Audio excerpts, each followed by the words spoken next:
All right, so let's clean this suppressor. So to start off with, use your proper safety equipment.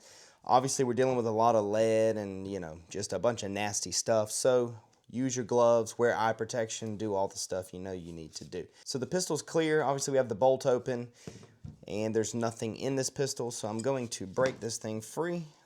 Now, this pistol gets shot a lot and this thing is probably locked up. So I'm going to break this with a crescent wrench. And then there we go.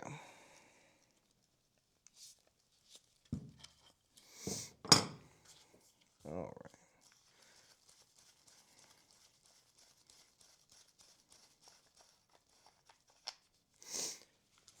You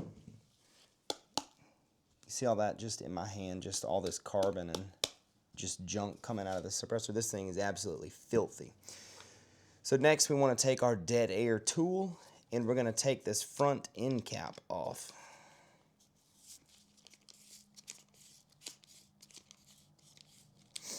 And this will allow us to retrieve all of our baffles. And I'm also going to break off this back end cap which mounts to your threads.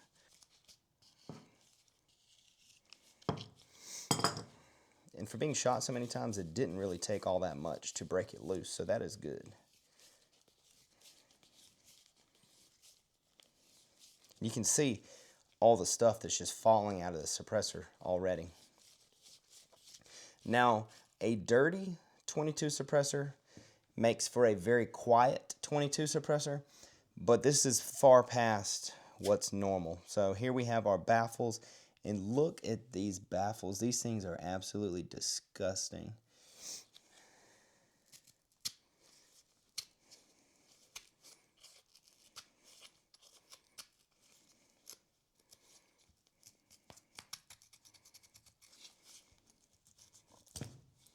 Yep, and one got stuck.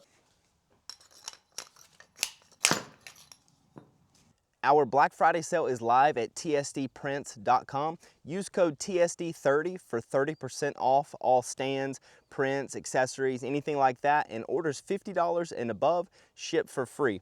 We're also now an authorized HoloSun dealer, and we have some of the lowest prices ever on HoloSun optics. 507Cs in green, red. We have 507 comps.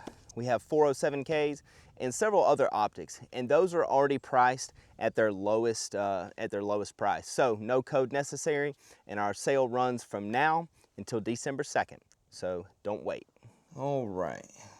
So now we have everything stripped down, and you can see just how dirty this thing is. These baffles don't even want to come apart. We have our tube is everything's out of our tube.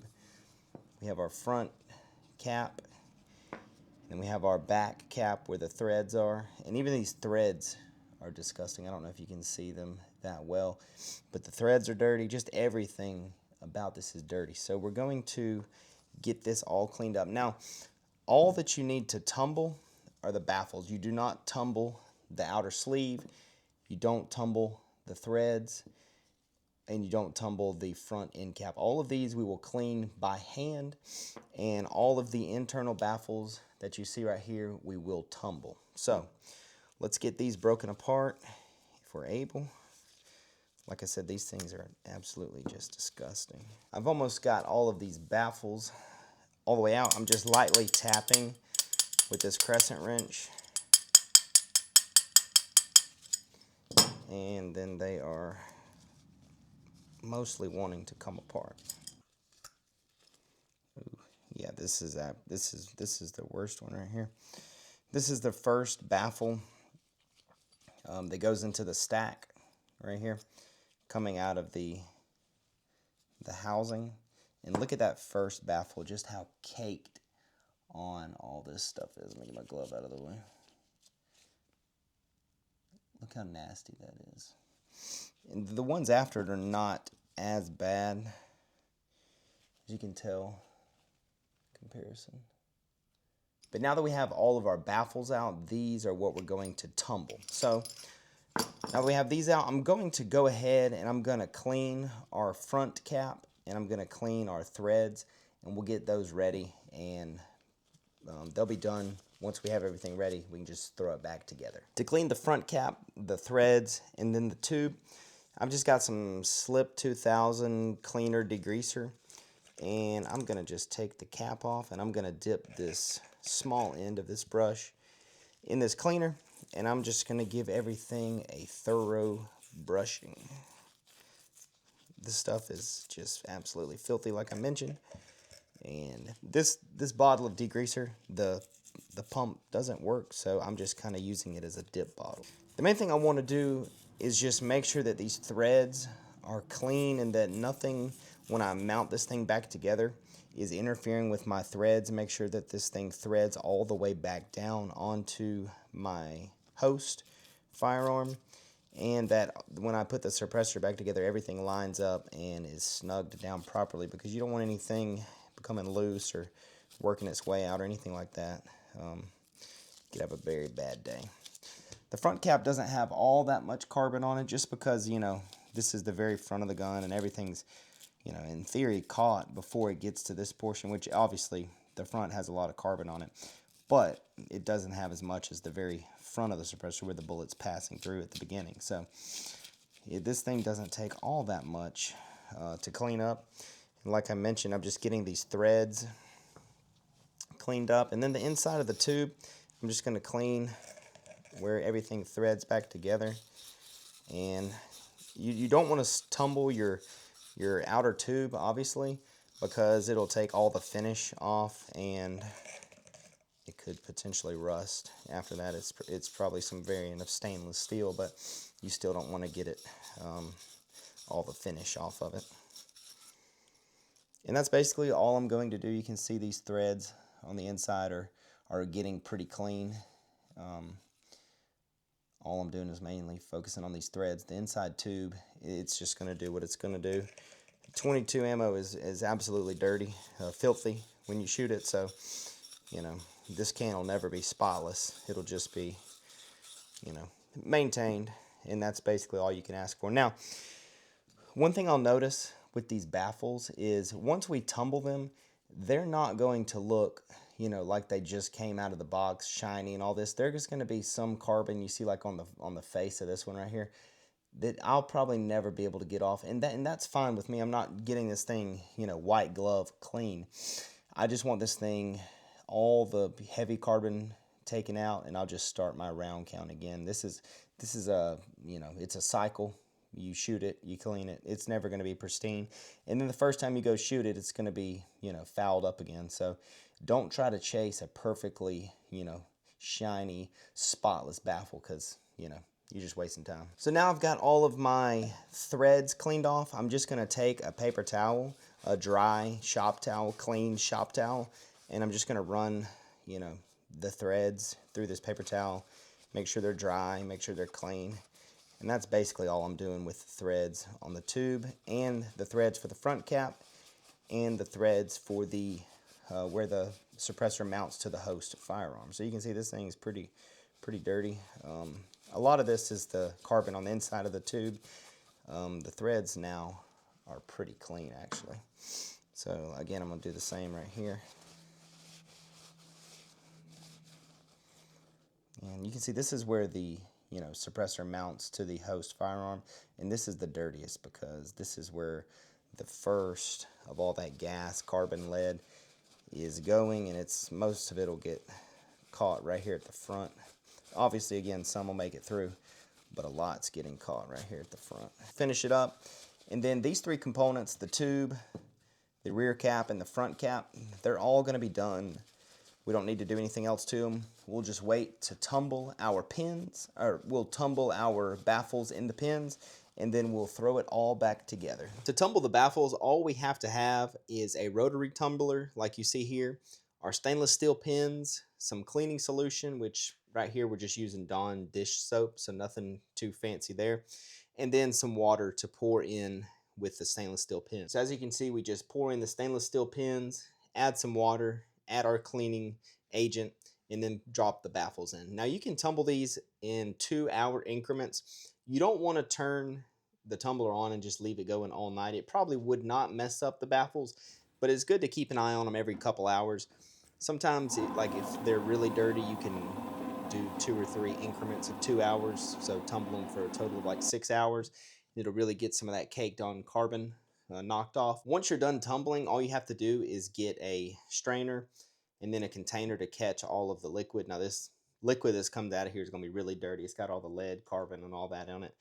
But just pour your baffles and pins into the screen, which will catch them, and then the water will go into the container below. And then you can just pour some more clean water over top the suds and baffles, and you'll see that they have cleaned up pretty nicely. Now again, don't leave these going like all night tumbling. It's probably not good. Just keep an eye on them every couple hours, pull them out, see how they're looking, and go from there. We're back with our tumbled baffles, and they look pretty decent. Now, I'll be honest with you, they still have a little bit of carbon on here. Now, I tumbled these for about 2 hours, and you could definitely tumble them more. You know, they look decent. Now, I'll be honest with you, shooting past the 5,000 round recommended cleaning cycle probably did not help these baffles any. As you can see right here, the first blast baffle, it's still pretty dirty, but I'm gonna tumble these again for another probably 4 hours, and it will help knock all of that residual carbon off. But like I mentioned, this is due to the extended shooting cycle between cleanings. Now, what I would recommend doing, since it's so easy to tumble these baffles, you know, you just take them off, throw them in there, let them be. You don't have to hand scrub or anything. I would probably clean them every 2,500 rounds, and that would make the cleaning a lot easier. You know, you're not going to have all this caked on carbon. You could probably tumble them for a couple hours and they're going to be good to go. But for me personally, having a little bit of carbon on the outside is not a deal breaker. I'm going to shoot these no problem. So let's go ahead and throw this suppressor back together. So first we want to take our threads that go to the host and find the bottom of our suppressor sleeve. And as you can see, it'll have the larger threaded portions as compared to the front cap. We'll take this threaded portion right here, hand tighten it. We're going to get it snug. By hand, we're not going to go overly tight with that. Now we're going to put our baffle stack together. So as you can see, these dead air baffles have little arrows pointing forwards and a receiving end right there. So we want to align these the proper way. We're going to start with our first baffle right here. You can see it just has a pointy section indicating the direction, but it does not have a receiving end. So first baffle, and this is our second baffle. This is the one that didn't get all that clean, mainly because this one takes the brunt of the carbon from that first baffle right there. So this one goes in just like that. Then the rest of them are the same. The only other one that is different will be the final baffle.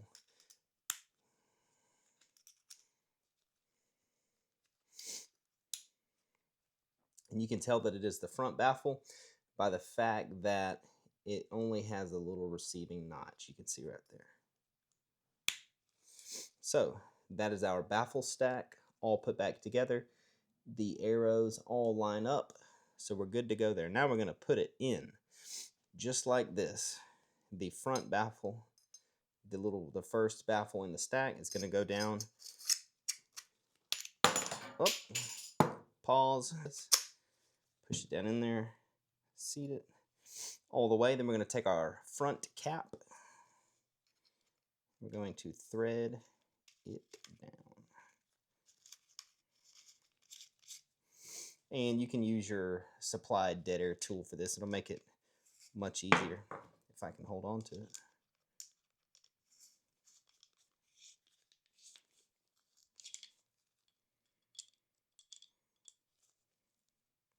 So you want to make sure that this front cap is very tight on here. Nothing's going to be working its way off. And there you have a completed, cleaned dead air Mask 22 suppressor.